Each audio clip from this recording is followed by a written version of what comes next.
So I would just encourage you to think through how you got that going on. Because it was Socrates, I think, said, if I could say any one thing to everyone, I would stand up in the highest hill in Athens and I would look out and I would say to everybody, why? Why do you scratch and crawl and lift every stone looking for money and spend so little time with your children to whom you're going to give it all anyway? So what I beg you to take away from this is an investment of wisdom into your children. Next, the second W under God is my passion is to the W, ward off debt. Ward off debt. And in parentheses, I have the word surety. Okay, borrowing money, a mortgage, a loan for your car, a church borrowing on a construction loan, knowing they have pledges that are coming to pay for it.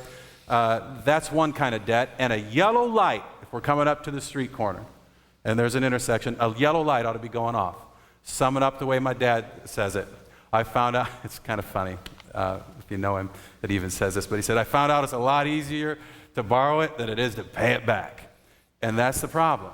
When you borrow money, one person shared with me in between services, you're actually presuming on God's time, talent, and treasures. It's a dangerous place to be.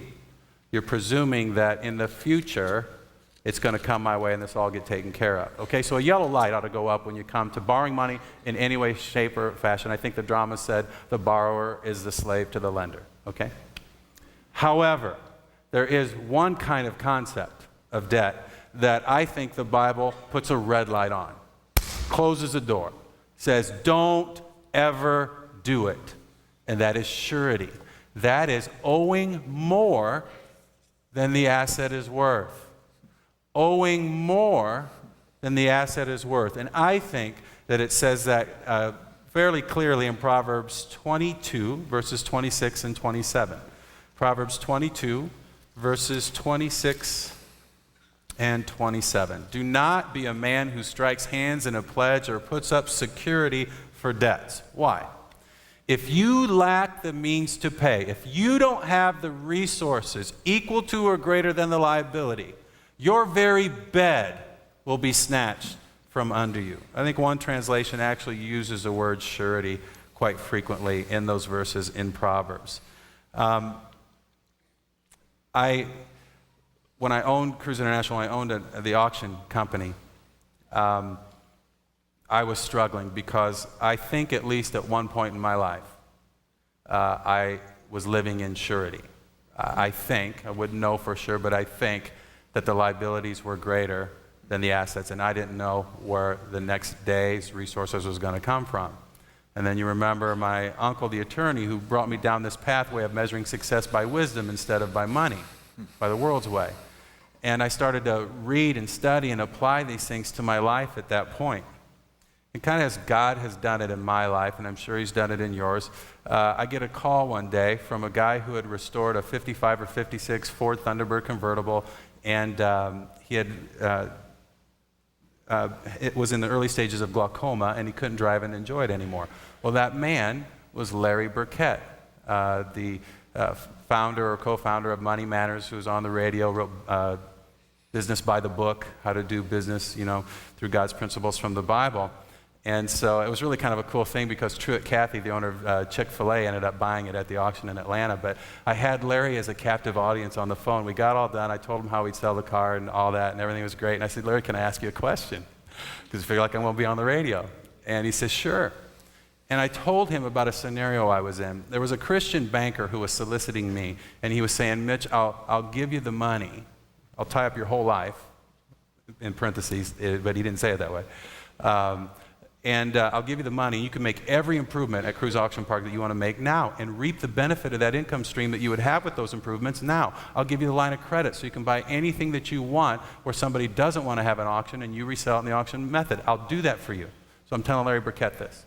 I said, but Larry, I don't know. Unless my frequency was off, I think God told me to be debt-free. And I'm heading down that path. I'm paying everybody off, and I'm going to be debt-free. Well, Larry said, Mitch, borrowing money is not a sin. I said, do you say that on the radio, Larry? Well, once in a while. He said, but let me tell you something.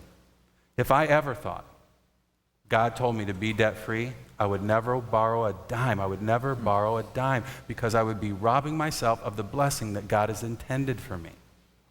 And it was just a few weeks later, I lost face with that banker a little bit. We're friends today, but I could tell that he thought I was foolish in the way I'd approach things with him.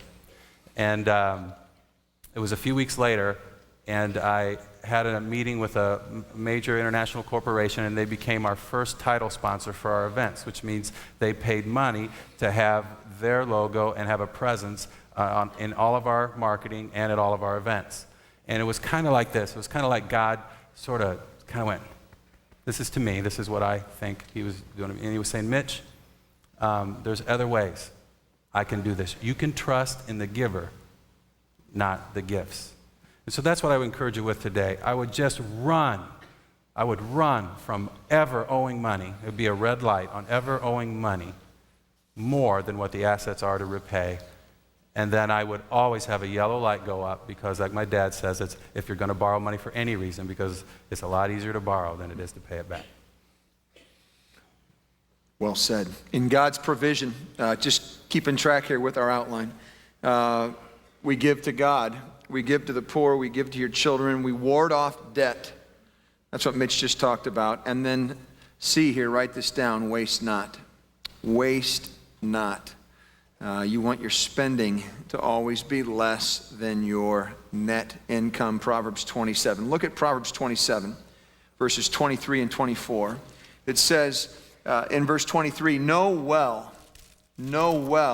It doesn't say have an idea. It doesn't say kind of have a figure in mind. It doesn't say kind of be general. It says know well the condition of your flocks. You got to think about this now in terms of this culture, how these people made money, how cash came in. Know well the condition of your flocks and pay attention to your herds. For riches are not forever, nor does a crown endure to all generations. We won't belabor this. We want to just make this point quickly. I think the scriptures make the point powerfully just on their own. If I asked everybody in this room, everybody who it applied to, if I asked everybody in this room, how much money do you make? How much comes in every month?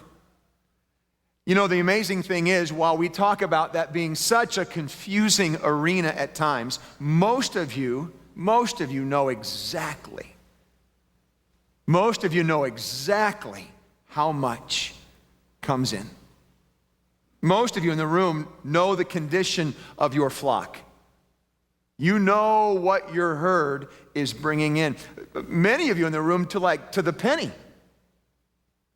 And the point that he's making here, I know it's a basic point. I know there are some in the room, and you are so far beyond this, and I'm thankful for you. You know what? The sad, challenging truth is that for others,